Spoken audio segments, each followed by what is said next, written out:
I'm Sue McAllister. I'm Professor in Work Integrated Learning at the University of Sydney, and my interest in the professional standards obviously relates to my standing as a speech pathologist and a member of Speech Pathology Australia. However, I also have a long history of working with the standards or our competency-based occupational standards in many capacities.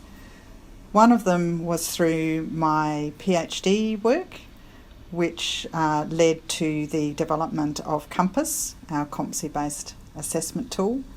and that was first published in 2006. Then we had an online version that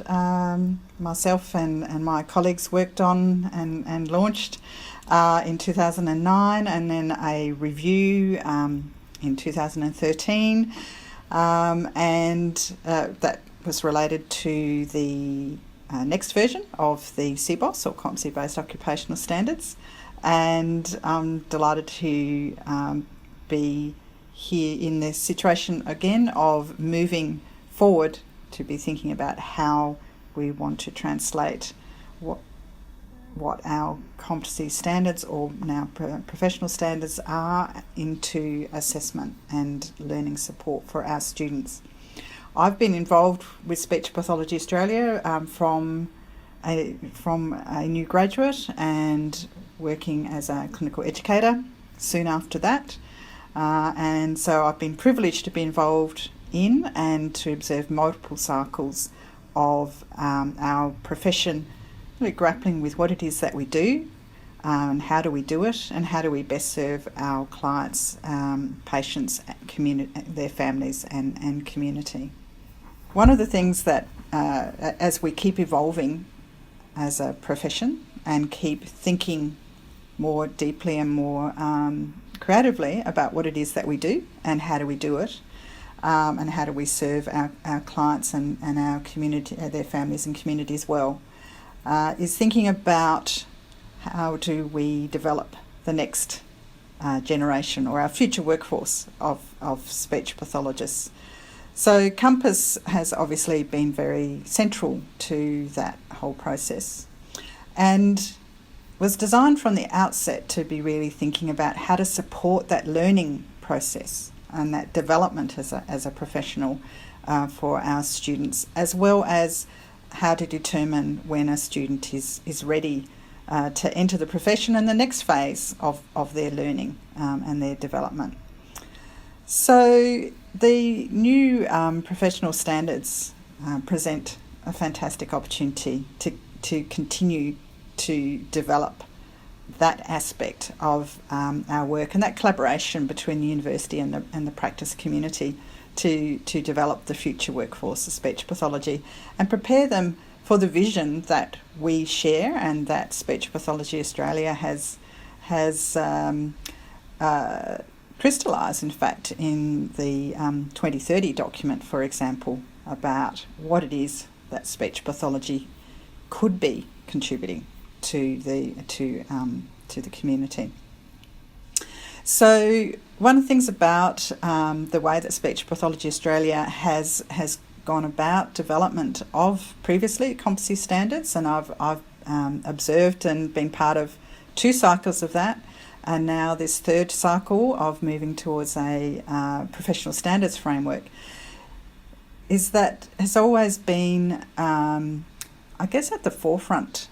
of best practice and thinking about how to develop frameworks that not only regulate what we do, but actually inform, support and promote what we're doing as educators, but also practitioners. So Compass was developed very much in a context and very collaboratively across the profession as well as the updates to try and marry those things together and keep those in sync. And one of the things about Compass is that it does actually include the competency-based standards. So it includes the 7 occupational competencies, but there are also the 4 professional competencies And you will see in those that they were the first stage really of us articulating what it is about how we practice, how we do our assessments, how we do our analysis interpretation, and what are the skills and knowledge and personal qualities that we're combining to enable us to do those well, and in the assessment context for students, to understand how well are students doing them, where are they in their development. But also one of the key questions and one of the key issues that we have always addressed from the outset, and all of the people who've collaborated in making Compass work, is sure, the student might be able to do that right now, but how can we have some confidence that they can continue to grow and develop into the future? So those professional competencies in Compass very much were about that. It was about how we actually go about these things, and also how can we have some confidence that our graduates will continue to grow and develop. The professional standards are very much moving that idea forward. They're articulating that aspect of our work, and they are also articulating that indeed we do need to be focusing as a profession on how we continue to grow and develop, how we stay capable and competent, how we continue to provide excellent services to the people that we serve. So I very much see this as the next step. I think it aligns well with the intent of Compass, because Compass always reflected the intent of the profession and the competency-based standards. Much of what are in these professional standards and much of what are in the professional standards of professional competencies in Compass were actually in the detail of the CBOS, and we were just surfacing that. So these professional standards are the next step of surfacing that as well, and making that explicit so that we can all continue to grow and develop, and also support our future workforce to grow and develop in their capability to practice well into the future.